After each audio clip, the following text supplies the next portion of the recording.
მოლოდინები ბუნებრივია ყველას დიაქვს ამ მოლაპარაკებებთან მიმართებით, მით უფრო იმ ფონზე, რომ ეს იქნება პირველი მცდელობა მას შემდეგ, რაც დონალდ ტრამპის მიერ შემუშავებული 28 პუნქტიანი გეგმა საჯარო გახდა. ამ ყველაფრის შემდეგ პირველად მოხდება, რომ ლიდერები ისაუბრებენ დახურულ კარს მიღმა, მათ შორის საკუთარი პოზიცია უკვე ჩამოყალიბებული აქვს კიევსაც.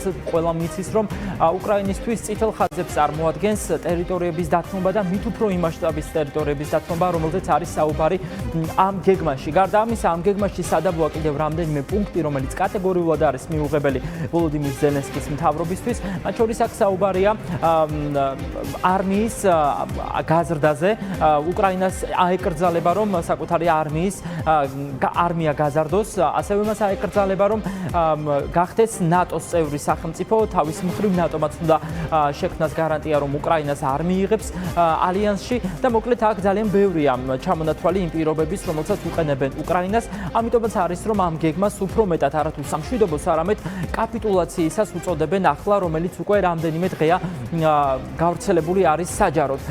ვინ ჩადის დღეს ჟენევაში? გავრცელებული ინფორმაციით, იქ იქნებიან დიდი ბრიტანეთის, საფრანგეთის და გერმანიის ლიდერები. მათ შორის არის მოლოდინი, რომ ჟენევაში ჩაფრინდება საფრანგეთის პრეზიდენტის მრჩეველი. იქ იქნება ასევე ამერიკის პრეზიდენტის სპეციალური წარმომადგენელი, ახლად დანიშნული წარმომადგენელი დენ დრესკოლი და ასევე არის მოლოდინი, რომ ამ მოლაპარაკებებს შეუერთდება დღის განმავლობაში ამერიკის სახელმწიფო მდივანი მარკო რუბიოც. ამ მოლაპარაკებებიდან ბუნებრივია ყველაზე მეტი მოლოდინი და შენიშვნა მაინც ექნება ოფიციალურ კიევს. ვიცით, რომ კიევის დელეგაციის შემადგენლობაში, რომელიც რამდენიმე საათის წინ დაამტკიცა ვოლოდიმირ ზელენსკი, ამ დელეგაციას უხელმძღვანელებს ანდრეი ერმაკი და ასევე ამავე შემადგენლობაში არის დაზვერვის სამსახურის შეფი კირილ ბუდანოვიც. როგორი მოლოდინი არსებობს კიევში ამ მოლაპარაკებების მიმართ, ვიდრე ეს მოლაპარაკებები დაიწყება, მოვისმინოთ ვოლოდიმირ ზელენსკის ბოლო კომენტარი.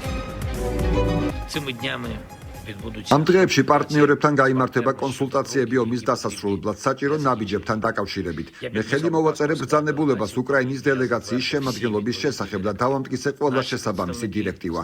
ჩვენმა წარმომადგენლებმა იციან, როგორ დაიცვან უკრაინის ეროვნული ინტერესები და რა არის საჭირო იმისთვის, რომ რუსეთმა თავიდან აიცილოს მესამე შეჭრა. კიდევ ერთი დარტყმა უკრაინისთვის, ისევე როგორც მან წარსულში არაერთხელ ჩაიდინა დანაშაული ჩვენი ხალხისა და სხვა ხალხების წინააღმდეგ. საქმე მხოლოდ პუნქტებს არ ეხება. ჩვენ უნდა უზრუნველყოთ, რომ ევროპაში ან მსოფლიოში არსად არ გაბატონდეს პრინციპი, რომ ადამიანებისა და კაცობრიობის, სახელმწიფოების და ხალხების წინააღმდეგ ჩადენილი დანაშაულები შეიძლება დაჯილდოვდეს, ან ვინმეს ეპატიოს.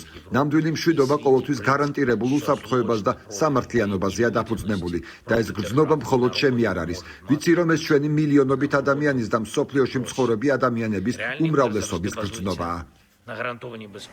ამ გეგმის მიმართ, რომელიც რამდენიმე დღე უკვე საჯაროა, კრიტიკა ფაქტობრივად არ წყდება. 28 პუნქტისგან შედგება დონალდ ტრამპის მიერ მოფიქრებული სამშვიდობო გეგმა, მან ასე დაარქვა ამ დოკუმენტს.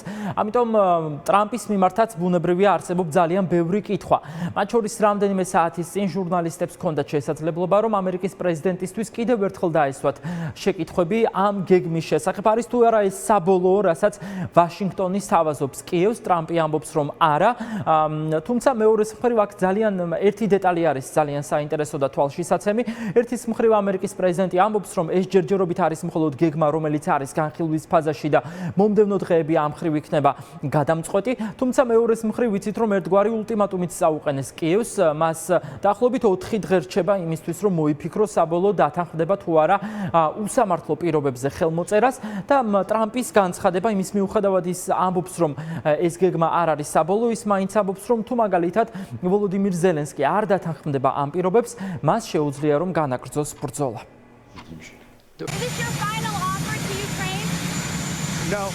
არა, ჩვენ გსურს მივახციოთ მშვიდობას. ეს უკვე დიდი ხნის წინ უნდა მომხდარიყო. უკრაინის ომი რუსეთთან არასდროს უნდა მომხდარიყო. მე რომ ყოფილიყავი პრეზიდენტი, ეს არასდროს მოხდებოდა. ჩვენ ვცდილობთ მის დასრულებას. ესე თუ ისე, ჩვენ უნდა დავასრულოთ ეს. თუ ზელენსკი უარს იტყვის ამ შეთანხმებაზე, მას შეუძლია მთელი ძალით იბრძოლოს. ბუნებრივია მოქმედებაზეა გადასული ევროპაც. ევროკავშირის ლიდერები ახლა მუშაობის საგანგებო რეჟიმზე არიან. რამდენიმე საათი წინ ანტონიო კოშტამ გაავრცელა განცხადება, სადაც მან დაწერა, რომ ხვალ ორშაბათს ბრიუსელის ლიდერები კიდევ ერთხელ შეიკრიბებიან და განიხილავენ ტრამპის მიერ შემუშავებულ გეგმას. თუმცა ცნობილია ისიც, რომ ეს გეგმა მათაც არ მოსწონთ, ამიტომ უკვე მიდის საუბარი იმის შესახებ, თუ როგორ უნდა გადაიწეროს 28 პუნქტი ისე, რომ ბრიუსელი არ შევიდეს კონფლიქტში ვაშინგტონთან. ამ მხრივ გუშინდელი დღეც საკმაოდ საინტერესო იყო, რადგან ევროკავშირის ლიდერები სამხრეთ აფრიკაში იღებდნენ G20 სამიტში მონაწილეობას. თავის მხრივ G20-ის ლიდერებმაც განიხილეს ეს უკრაინის სამშვიდობო გეგმა და შემდგომ უკვე უკრაინის ევროპელმა ლიდერებმაც თქვეს, რომ ეს პირობები ნაკლებად მოწყვლად სტოვებს უკრაინას შემდგომი კონფლიქტებისგან. მაგალითად, ჩანაწერი იმის შესახებ, რომ უკრაინას აღარ ექნება უფლება, რომ გაზარდოს ჯარის რაოდენობა.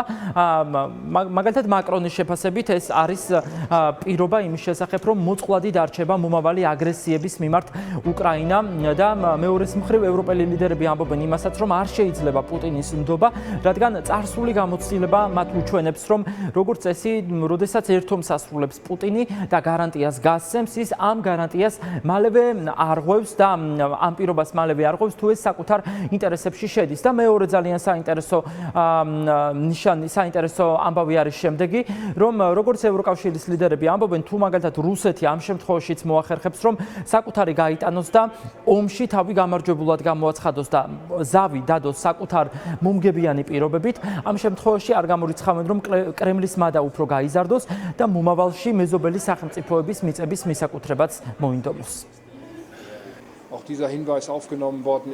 მინდა ძალიან მკაფიოდ თქვა, ამ ომის დასრულება შესაძლებელია მხოლოდ უკრაინის სრული თანხმობით. ომები არ შეიძლება დასრულდეს ისე, რომ დიდმა სახელმწიფოებმა უშუალოდ აგრესიით დაზარალებულთან ნაცვლად გადაწყვიტონ მათი ბედი. ეს ომი შეიძლება შეჩერდეს მხოლოდ უკრაინის თანხმობით და ჩვენი ევროპული თანხმობითაც, რადგან ეს არის ომი ევროპის კონტინენტზე. ევროპის უსაფრთხოება დამოკიდებულია იმაზე, თუ როგორ დასრულდება ეს ომი. თუ უკრაინა დამარცხდება, ეს გავლენას მოახდენს მთელ ევროპულ პოლიტიკაზე და მთელ კონტინენტზე. ამიტომაც ვართ ჩვენ ასე აქტიურად ჩართული.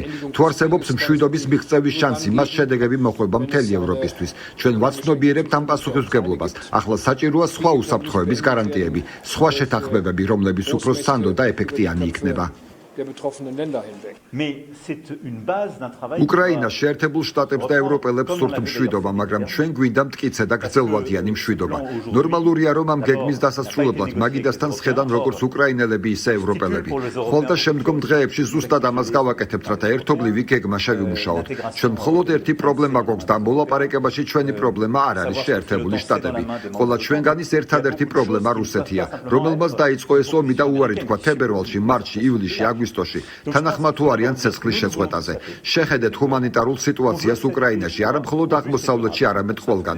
შეხედეთ ენერგეტიკული ინფრასტრუქტურის მდგომარეობას, შეხედეთ მსხვერპლს მოქალაქეებში. გულისხმობ, რომ რუსების შეჩერება აუცილებელია. არის ერთი აგრესორი და ერთი მსხვერპლი.